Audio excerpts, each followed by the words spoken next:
തെരഞ്ഞെടുപ്പ് അടുത്തിരിക്കുമ്പോൾ കേരളത്തിലെ B J P അല്ലെങ്കിൽ കേരളത്തിലെ ബി ജെ പി ഘടകം തങ്ങളൊരു മുസ്ലിം വിരോധ പാർട്ടിയല്ല എന്ന് കാണിക്കാനായിട്ടുള്ള പുതിയ തന്ത്രങ്ങൾ അല്ലെങ്കിൽ പുതിയ പൊളിറ്റിക്കൽ മൂവുമായിട്ട് ഇറങ്ങിയിരിക്കുകയാണ്. കേരളത്തിലെ എല്ലാ മുസ്ലിം വീടുകളും സന്ദർശിക്കുമെന്നാണ് ഇപ്പോൾ എന്തായാലും സംസ്ഥാന അധ്യക്ഷൻ രാജീവ് ചന്ദ്രശേഖർ പറഞ്ഞിരിക്കുന്നത്. ഈ ഒരു കാര്യങ്ങൾ കൊണ്ട് ഇതൊരു വർഗീയ പാർട്ടിയല്ല എന്നുള്ള ലേബലിൽ നിന്ന് ബി ജെ പിക്ക് പുറത്തു കടക്കാൻ പറ്റും, പ്രത്യേകിച്ചും കേരളത്തിലും തോന്നുന്നുണ്ടോ? കേരളത്തിൽ ബുദ്ധിമുട്ടാണ്. മറ്റ് സംസ്ഥാനങ്ങളിലൊക്കെ ഒത്തിരി മുസ്ലിംസ് അനുകൂല സംഘടനകളടക്കമുള്ളവർ ബി ജെ പി തന്നെയാണ് അനുകൂലിക്കുന്നത്. കാരണം അതുകൊണ്ട് തന്നെയാണ് നരേന്ദ്രമോദി വീണ്ടും അധികാരത്തിലെത്തിയത്. നമുക്ക് ഈ പറയും പോലെ നരേന്ദ്രമോദി ഈ PR വെച്ചിട്ട് അല്ലെങ്കിൽ വ്യാജ വോട്ടുകൾ നേടി മാത്രമാണ് അധികാരത്തിൽ നേടുന്നത് ഒരിക്കലും പറയാൻ പറ്റില്ല. കാരണം മറ്റ് സംസ്ഥാനങ്ങളിൽ, പ്രത്യേകിച്ച് ഉത്തരേന്ത്യൻ സംസ്ഥാനങ്ങളിൽ മുസ്ലിങ്ങളടക്കമുള്ളവർ വോട്ട് ചെയ്യുന്നത് ബി ജെ പിക്ക് തന്നെയാണ്. അതവിടെ അത്രയും സ്വാധീനമുള്ളത് കൊണ്ട് തന്നെയാണ്. പക്ഷെ ആ സ്വാധീനം കേരളത്തിൽ എത്രത്തോളം സക്സസ്ഫുൾ ആണെന്ന് പറയാൻ പറ്റില്ല. കാരണം ഇവിടെ നമുക്കറിയാം, കഴിഞ്ഞ തവണ ഇവർ നടത്തിയത് ഈ കേക്കുമായി ക്രിസ്തീയ വീടുകളിൽ പോകുന്നതാണ്. അത് എത്രത്തോളം ആയിരുന്നു. പക്ഷേ ഒരു വിഭാഗം ക്രിസ്ത്യൻസ് നല്ല രീതിയിൽ സപ്പോർട്ട് ചെയ്യുന്നുണ്ട്, മുസ്ലിംസിനും ഒരു വിഭാഗം നല്ല രീതിയിൽ സപ്പോർട്ട് കൊടുക്കുന്നുണ്ട്. അത് ഇല്ല എന്നല്ല. അബ്ദുള്ള കുട്ടിയൊക്കെയാണ് ഏറ്റവും വലിയ ഉദാഹരണം തോന്നുന്നത്. കാര്യം അബ്ദുള്ള കുട്ടി ഇപ്പം ദേശീയ സമിതിയിലൊക്കെയാണ് ഉള്ളത്. ഇവിടെ പിന്നെ ബി ജെ പി എപ്പോഴും ശ്രമിച്ചുകൊണ്ടിരിക്കുന്ന ഒരു കാര്യം, തങ്ങൾക്ക് രാഷ്ട്രീയമാണ്, മതമില്ല എന്നവർ സ്ഥാപിക്കാൻ ശ്രമിക്കുന്നുണ്ടെങ്കിൽ ബി ജെ പി എപ്പോഴും മതം പറഞ്ഞ് തന്നെയാണ് വോട്ട് പിടിച്ചിട്ടുള്ളത്. മതം തന്നെയാണ് അവർ ഏറ്റവും പ്രധാനമായിട്ടുള്ളത്. അതിൽ ഏറ്റവും വലിയ ഉദാഹരണമാണ് കേരളത്തിൽ പോലും ബീഫ് നിരോധനം കൊണ്ടുവരണമെന്ന് പറഞ്ഞ് നടത്തിയ സമയം. അതൊരു തെരഞ്ഞെടുപ്പ് സമയത്ത് ഭാഗമായിട്ട് DYFI അതിന്റെ ബദൽ യൂത്ത് കോൺഗ്രസ് നടത്തുന്നത്. അതിനകത്താണ് എർജിൽ മാക്കുട്ടി പാർട്ടിയിൽ സസ്പെൻഷൻ വന്നത്. കാരണം കന്നിനെ, അതായത് കുഞ്ഞുകാളെ കൊന്നിനെ കൊണ്ടൊന്ന് കറി വെച്ച ഒരു സംഭവം പാർട്ടി സസ്പെൻഷൻ വരുന്ന സാഹചര്യം ഉണ്ടായി. സെയിം ഇവിടെ നമുക്കൊരു പരിധിക്കപ്പുറത്തേക്ക് എന്ത് വിഷയമായിരുന്നാലും നമ്മളുടെ മതം ആയിക്കോട്ടെ, രാഷ്ട്രീയം ആയിക്കോട്ടെ, ഒരു പരിധിക്കപ്പുറത്തേക്ക് മലയാളികളിലേക്ക് ഏക്കില്ല എന്നൊരു സാഹചര്യമുണ്ട്. അതിപ്പോൾ ഏത് സാഹചര്യമാണ് എടുത്തോ, ഒരു പരിധിക്കപ്പുറം നമ്മളോട് വർഗീയതയോ അല്ലെങ്കിൽ ഒരു പരിധിക്കപ്പുറത്ത് രാഷ്ട്രീയമോ നിൽക്കില്ല എന്ന് എനിക്ക് തോന്നിയിട്ടുണ്ട്. കാരണം നമ്മുടെ അത്യാവശ്യം കാഴ്ചപ്പാടുള്ള ആൾക്കാരാണ് മലയാളികളെന്ന് തോന്നുന്നു. കാരണം ഇപ്പോഴത് മാറി വരുന്നുണ്ട്, ഇല്ല എന്നല്ല. പലപ്പോഴും പലയിടങ്ങളിലും രാഷ്ട്രീയം അതിപ്രസരത്തിലുണ്ടാകുന്നുണ്ട്. അതുപോലെ മതവും അതിപ്രസരത്തിൽ കയറി വരുന്നുണ്ടെങ്കിൽ പോലും ബി ജെ പിക്ക് അനുകൂല നിലപാടെടുക്കുന്ന ഒത്തിരി പേര് അത് മുസ്ലിം സമുദായത്തിലും ഉണ്ടാകുന്നുണ്ടെന്നുള്ള ഒരു പ്ലസ് പോയിന്റ് ആണ്. അതില്ല എന്ന് പറയാൻ പറ്റില്ല. ബി ജെ പിയുടെ ആദ്യകാലങ്ങൾ, അതായത് ബി ജെ പി കുറച്ചുകൂടെ സ്ട്രോങ് ആകുന്നു കേരളത്തിൽ എന്നൊക്കെ തോന്നി തുടങ്ങിയ കാലത്തിന് മുൻപ് താൻ ഒരു ബി ജെ പി പ്രവർത്തകനാണെന്ന് പ്രത്യക്ഷത്തിൽ പറയാൻ പോലും അതിന്റെ അടിച്ചിരുന്ന ഒരു കാലമുണ്ടായിരുന്നു. അതിൽ നിന്നൊക്കെ ഒരുപാട് മാറി. അതായത് ഇത് ഒരു വളരെ പ്രൗഢുള്ളൊരു പാർട്ടി തന്നെയാണ് എന്ന രീതിയിൽ വളരെ ആർജവത്തോടു കൂടി അല്ലെങ്കിൽ വളരെ അഭിമാനത്തോടു കൂടി പറയുന്ന അവസ്ഥയിലേക്ക് അണികളും അല്ലെങ്കിൽ അതിലേക്ക് ആ ആശയത്തിലേക്ക് അടുത്ത് നിൽക്കുന്ന ആൾക്കാർ മാറുന്ന സാഹചര്യം ഉണ്ടായി. പിന്നെ നമ്മൾ തുടക്കത്തിൽ പറഞ്ഞതുപോലെ തന്നെ അതങ്ങനെയല്ല, ഒരു മുസ്ലിം വിരോധ സംഘടനയല്ല എന്ന് സ്ഥാപിക്കാനായി അബ്ദുള്ള കുട്ടി അടക്കം അല്ലെങ്കിൽ നമ്മുടെ കേരളത്തിലെ സംസ്ഥാന വൈസ് പ്രസിഡന്റ് അബ്ദുൽ സലാം അടക്കമുള്ള ആളുകളെ താക്കോൽ സ്ഥാനത്തേക്ക് പാർട്ടി കൊണ്ടുവരികയും ചെയ്യുന്നു.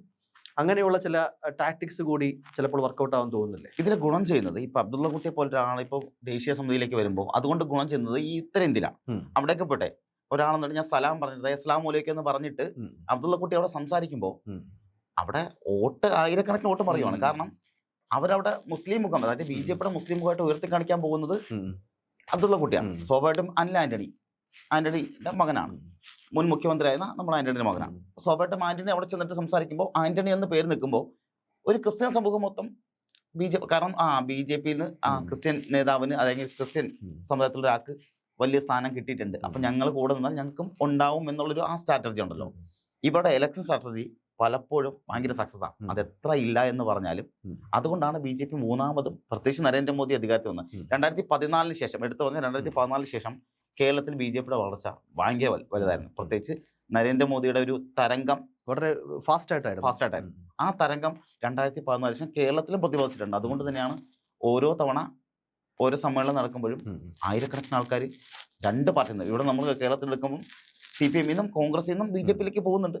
അതിന്റെ കാരണം അവർ വിശ്വസിക്കുന്നുണ്ടാണല്ലോ. അത് നമ്മളിപ്പോഴും ഇല്ലാന്ന് പറയാൻ പാടില്ല. പാർട്ടി അണികളുടെ സ്ട്രെങ്തും അതേപോലെ കൂടുന്നുണ്ട്. ഏറ്റവും ഒടുവിലായിട്ട് നമ്മുടെ സെക്രട്ടറിയിൽ നടത്തിയ രാപ്പകൽ സമരത്തിലടക്കം ഒരുപാട് ആളുകൾ നമ്മൾ ആദ്യകാലങ്ങളിൽ നോക്കുന്ന റാലികളിൽ നിന്നും പ്രതിഷേധ മാർച്ചുകളിൽ നിന്നും ഒക്കെ ഇരട്ടിയോളം അല്ലെങ്കിൽ അതിൽ 10 മടങ്ങോളം ആൾക്കാർ, അണികളൊക്കെ അതിലേക്ക് വരുന്ന ഒരു സാഹചര്യം ഉണ്ടാവും. ഒരുപക്ഷെ കേരളത്തിൽ ആദ്യത്തെ ബി ജെ പിയുടെ നേതാവെന്ന് ജനങ്ങൾ അറിഞ്ഞത് രാജഗോപാലിനാണ്. ഓ രാജഗോപാലായിരുന്നു ബി ജെ പിയുടെ കേരളത്തിലെ വളർച്ചയ്ക്ക് കാരണം. അതുകൂടെ ജനകീയനായിട്ടുള്ള നേതാവ്. ബി ജെ പിക്കിടയിൽ അത്തരം ജനകീയ നേതാക്കൾ വളരെ കുറവാണ് കേരളത്തിലെ കാര്യം എടുക്കുകയാണെങ്കിൽ. ആ രീതിയിൽ എല്ലാ ആൾക്കാർക്കും കുറെ കൂടെ ഇഷ്ടമുണ്ടായിരുന്ന ഒരു വ്യക്തി കൂടിയാണ്. അതുകൊണ്ടാണ് അദ്ദേഹം നിയമത്തെ ജയിക്കുന്നത്. നിയമത്തെ ജയിക്കുക എന്ന് പറഞ്ഞാൽ അത് ഏറ്റവും പാർട്ടിയല്ല, എന്നൊരു സാധനമാണ്. പാർട്ടിക്ക് അതീതനായ ഒരു വ്യക്തി പ്രഭാവം അദ്ദേഹത്തിനുണ്ടായിരുന്നു. അതെ, കാരണം ഇവിടെ ആദ്യമായി അദ്ദേഹം ഇവിടെ തോൽക്കുമ്പോഴും കേന്ദ്ര സഹമന്ത്രിയാകുകയും അവിടെ നിന്ന് കേരളത്തിന് വേണ്ടി ഒത്തിരി കാര്യങ്ങൾ ചെയ്തിട്ടുള്ള ഒരാളാണ്. പിന്നെ രാജഗോപാലൻ ഒരിക്കലും ഒരാളും BJP ആയിട്ട് കാണുന്നില്ല എന്നൊരു കാര്യം കൂടിയുണ്ട്. കാരണം പുള്ളിയുടെ ഒരു വ്യക്തിപ്രഭാവം അത്രത്തോളം ഉണ്ട്.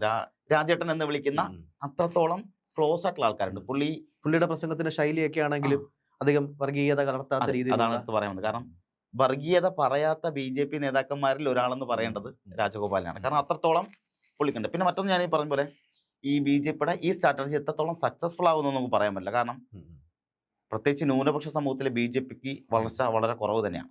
ബാക്കി ഭൂരിപക്ഷ മേഖലയിൽ കാസ അടക്കമുള്ളവർ BJPയെ സപ്പോർട്ട് ചെയ്യുന്ന സംഘടനകളാണെങ്കിൽ പോലും ക്രിസ്ത്യൻ സമൂഹത്തിൽ ഒത്തിരി പേര് ഇപ്പോൾ പള്ളിയിലച്ചന്മാരടക്കമുള്ളവർ BJP സപ്പോർട്ട് ചെയ്യുന്നുണ്ട്. പക്ഷെ എന്നിരുന്നാൽ പോലും ന്യൂനപക്ഷ മേഖലയിലേക്ക് പോകുമ്പോൾ അതൊരു പരിധിക്കപ്പുറത്തേക്ക് പോകില്ല. കാരണം തിരുവനന്തപുരം ജില്ലയിൽ രാജീവ് ചന്ദ്രശേഖരന്റെ തോൽവിക്ക് കാരണമായതും ന്യൂനപക്ഷ മേഖല വോട്ടാണ്. അത് ഈ പൊടിയൂര് മുതൽ എടുക്കുന്ന വോട്ടുകളാണ് ശശി തരൂരിന് വിജയമായി മാറുന്നതും രാജീവ് ചന്ദ്രശേഖരനെ തോൽവിയിലേക്ക് എത്തിക്കുന്നതും. കാരണം അത്രത്തോളം മേഖലകളിൽ BJPക്ക് അത്ര സജീവമായി ഇറങ്ങാൻ സാധിക്കുന്നില്ല എന്നുള്ളത്. ന്യൂനപക്ഷ മേഖലയിൽ പ്രത്യേകിച്ച് കാര്യം ഈ പറഞ്ഞ ന്യൂനപക്ഷ മേഖല എത്തുമ്പോഴത്തേക്ക് അവർക്കൊരു പതിക്ക് പറയാൻ കാര്യങ്ങളില്ല എന്നൊരു കാര്യമുണ്ട്. ഇപ്പൊ അതിന് ഏറ്റവും വലിയ ഉദാഹരണമാണ് കഴിഞ്ഞ തവണ ഈ പറഞ്ഞ കേക്കുമായി അരമനയിലേക്ക് പോയ അതേ BJPയുടെ പ്രവർത്തകരാണ് നോർത്ത് ഇന്ത്യയിൽ സിസ്റ്റർമാരടക്കം തടഞ്ഞതും തല്ലിയതും പിടിച്ചു വെച്ചതല്ല. അത് നമ്മൾ പറയണം. ഈ പേരിന്റെ പേര് കൊണ്ട് മാത്രം ആക്രമിക്കപ്പെടുകയും ജയ്ശ്രീറാം വിളിക്കാൻ പറയുന്നതും അതൊരു രാഷ്ട്രീയ പാർട്ടി സ്ട്രാറ്റജി ആയിട്ട് എനിക്ക് തോന്നുന്നു. അത് മറ്റൊരു രീതിയിലേക്ക് പറയുകയാണെങ്കിൽ ഈ നോർത്ത് ഇന്ത്യയിൽ നിന്ന് വരുന്ന വാർത്തകൾ അവരുടെ മാധ്യമങ്ങൾ മറച്ചുവെക്കുമ്പോഴും പ്രത്യേകിച്ചും കേരളത്തിൽ അങ്ങനെ ഉണ്ടാകുന്ന ഈ ജയ്ശ്രീറാം വിളിച്ച് മനുഷ്യരെ തല്ലുന്നു അല്ലെങ്കിൽ ആ രീതിയിൽ അമ്പലങ്ങളിൽ കിടക്കുന്ന അടുത്ത പ്രദേശങ്ങളിലൊക്കെയുള്ള മറ്റാൾക്കാരെ വർഗീയമായിട്ട് വേർതിരിക്കാൻ നോക്കുന്നു, ആ രീതിയിലേക്കുള്ള വാർത്തകൾ വലിയ രീതിയിൽ കേരളത്തിൽ എല്ലായ്പ്പോഴും മുഖ്യധാര മാധ്യമങ്ങൾ അത് വാർത്ത കൊടുക്കുകയും ചെയ്യാറുണ്ട്. അപ്പോൾ ഇതെല്ലാ കാര്യങ്ങളും ഇന്ത്യൻ പൊളിറ്റിക്സിൽ എങ്ങനെയാണ് BJP വർക്ക് ചെയ്യുന്നത്, BJPയുടെ പവർ പൊളിറ്റിക്സ് എങ്ങനെയാണെന്നുള്ള കാര്യം കൃത്യമായിട്ട് അറിയാനുള്ള ഒരു സാഹചര്യം കേരളത്തിലെ ജനങ്ങൾക്കിടയിൽ പ്രത്യേകിച്ച് മീഡിയാസും കൊടുക്കുന്നുണ്ട്. BJP അനുകൂലിക്കുന്ന ഒരുപാട് മാധ്യമങ്ങൾ നമ്മുടെ കേരളത്തിലടക്കം ഇപ്പോഴും ഉണ്ട്, മാധ്യമ പ്രവർത്തകർ തീർച്ചയായിട്ടും ഉണ്ട്. അതെ. പക്ഷെ ആ രീതിയിലും നമ്മൾ എല്ലാ കാര്യങ്ങളും അറിയുകയാണ്. BJPയുടെ നെഗറ്റീവ് സൈഡും പോസിറ്റീവ് സൈഡും ഒരുപോലെ അറിയുന്ന ഒരു വിഭാഗം എന്നുള്ള രീതിയിലും മലയാളികൾക്കിടയിൽ BJP കുറച്ചുകൂടെ സമയം എടുക്കുമെന്ന് തോന്നുന്നില്ല. ഇനിയും സോഷ്യൽ മീഡിയയുടെ അതിപ്രസരം ഉണ്ടല്ലോ, സോഷ്യൽ മീഡിയയുടെ ഈ അതിപ്രസരം വലിയ കാര്യത്തിൽ BJPക്ക് ഗുണം ചെയ്യുന്നുണ്ടെങ്കിൽ പോലും അത് പലപ്പോഴും BJPക്ക് തിരിച്ചടിയാവുന്നത്. അതിൽ പ്രധാനം നമ്മൾ ഈ പറഞ്ഞ മാധ്യമങ്ങൾ മറച്ചു വെച്ചാൽ പോലും ഇതെല്ലാം പുറത്തു വരുന്നതിന്റെ കാരണവും ഈ പറഞ്ഞ ഇപ്പൊ കഴിഞ്ഞ ദിവസങ്ങളിൽ നടന്നൊരു സംഭവമാണ്. ഈ അയൽവാസികൾ തമ്മിലുള്ള തർക്കത്തിന്റെ പേരിൽ അവിടുത്തെ BJPയുടെ 2 പ്രവർത്തകർ ചെയ്തത് ഒരു ക്ഷേത്രത്തിന്റെ മതിലിൽ പോയിട്ട് ഐ ലവ് മുഹമ്മദ് എന്ന് എഴുതി വെക്കുകയാണ്. അത് അക്ഷരത്തെറ്റുകൊണ്ട് മാത്രം പിടിക്കപ്പെടുകയും പോലീസിന്റെ അപ്പോഴത്തെ സംയോജിതമായ ഇടപെടലുകൊണ്ട് മാത്രം അതൊരു വർഗീയ കലാപത്തിലേക്ക് പോകാതിരിക്കുകയും ചെയ്തിട്ടുണ്ട്. അപ്പൊ ഇവരുടെ ഈ ഒരു സ്ട്രാറ്റജി ഉണ്ടല്ലോ, പലപ്പോഴും ഒരു പ്രത്യക്ഷത്തിൽ വന്നിട്ട് ഞങ്ങൾ ന്യൂനപക്ഷ അനുകൂലികളാണെന്നും അല്ലെങ്കിൽ ഞങ്ങൾ ക്രിസ്ത്യൻ അനുകൂലികളാണെന്നും ഞങ്ങൾ മുസ്ലിം അനുകൂലികളാണെന്നും പറയുന്നുണ്ടെങ്കിലും ഇവിടെ പലപ്പോഴായി നടക്കുന്നത് അടി കൂടി അല്ലെങ്കിൽ അണ്ടർഗ്രൗണ്ടിൽ കൃത്യമായി സ്ട്രാറ്റജി നടക്കാറുണ്ട്. അതിൽ ഏറ്റവും വലിയ ഉദാഹരണമാണ് ഈ പറഞ്ഞ അനിൽ ആന്റണിയുടെ അടക്കമുള്ളവർ വന്നിട്ട് സിസ്റ്റർമാരെ അനുകൂലിച്ച് രംഗത്ത് വന്ന്, അതായത് അറസ്റ്റ് ചെയ്ത സിസ്റ്റർമാരെ അനുകൂലിച്ച് രംഗത്ത് വരുമ്പോഴും BJPയുടെ ബജ്രംഗദളിന്റെയൊക്കെ പ്രവർത്തകരാണ് ഇവർ അറസ്റ്റിലേക്ക് നയിച്ചത്. അതുകൂടി നമ്മൾ പറയണം. കാരണം ഒരേ സമയത്ത് 2 ഭാഗത്ത് നിൽക്കുക, അതായത് ഇരവാദം മുഴക്കുകയും എന്നാൽ വേട്ടക്കാരന്റെ ഭാഗത്ത് നിൽക്കുകയും ചെയ്യുന്ന ഒരു നിലപാട് ഇവർക്കുണ്ട്. അത് കേരളത്തിലൊരു മുഖ്യധാര മാധ്യമങ്ങളടക്കം അത് പുറത്തു കൊണ്ടുവരികയും ചെയ്തിട്ടുണ്ട്. അതുപോലെ അത് കേരളത്തിൽ വലിയ ചർച്ചയാവുകയും ചെയ്തിട്ടുണ്ട്. അതുകൊണ്ട് തന്നെ ഈ പറഞ്ഞ ന്യൂനപക്ഷ അനുകൂല നിലപാട് ഒരു പരിധിക്കപ്പുറത്തേക്ക് പോകില്ല എന്ന് തന്നെയാണ് എനിക്ക് തോന്നിയിട്ടുള്ളത്. എന്നാലും BJPയെ സംബന്ധിച്ചിടത്തോളം ഇന്ത്യയിലെ തന്നെ സതേൺ ഇന്ത്യ, പ്രത്യേകിച്ചും കേരളവും തമിഴ്നാടും ഒക്കെ അവിടെ എല്ലാ കാലവും പിടിച്ചെടുക്കണമെന്ന് ആഗ്രഹിക്കുന്ന അവരുടെ ബാലിയേറ മലകളിൽ ഒന്നാണ്. അതിനായിട്ട് എന്ത് തന്ത്രവും പയറ്റി, പ്രത്യേകിച്ചും ഇതൊരു വർഗീയ സംഘടനയല്ല എന്ന് വരുത്തി തീർക്കാനുള്ള പല പൊളിറ്റിക്സ് കാര്യങ്ങൾ വളരെ തന്ത്രപരമായിട്ട് അവർ നീക്കുന്നുണ്ട്. എന്തായാലും ഇലക്ഷൻ വരുമ്പോഴത്തേക്ക് നമുക്ക് കണ്ടറിയാം ഏതൊക്കെ രീതിയിലേക്ക് ഇവരെ ഇത് പോസിറ്റീവായിട്ട് ഈ തന്ത്രങ്ങളൊക്കെ വർക്കൗട്ട് ആവുന്നുണ്ടോന്നല്ലേ. അല്ല, അവരുടെ ഒരു പ്ലസ് പോയിന്റ് കൂടെ എടുത്ത് പറഞ്ഞല്ലോ, BJPയുടെ സ്ട്രാറ്റജി കിടിലമാണ്. അത് എത്ര തന്നെ പറഞ്ഞാൽ അത് അടിപൊളിയാണ്. കാരണം അത്രമാത്രം അവരുടെ സ്ട്രാറ്റജി മുന്നോട്ട് പോകുന്നുണ്ട്. അതുകൊണ്ടാണ് ഞാൻ ഈ പറഞ്ഞ പോലെ BJP 3ാമതും അധികാരത്തിൽ വരുന്നത്. ആ 3ാമതും അധികാരത്തിൽ വരുന്നതിന് കാരണം അവർ താഴെ തട്ടുന്നതിൽ എടുക്കുന്ന പണി എത്രത്തോളം ഉണ്ടെന്നുള്ളതാണ്. അവർക്ക് കൃത്യമായി വർക്ക് ചെയ്യാൻ അറിയാം. വർക്കൗട്ട് കൃത്യമായി നടക്കുന്നത് കൊണ്ടാണ് വ്യാജമായ വോട്ട് നടക്കുന്നുണ്ടാകാം, അതൊരു ഭാഗത്ത് നടക്കുന്നുണ്ട്, ചർച്ചകൾ നടക്കുന്നുണ്ട്, അതൊരു വഴിക്ക് പോട്ടെ.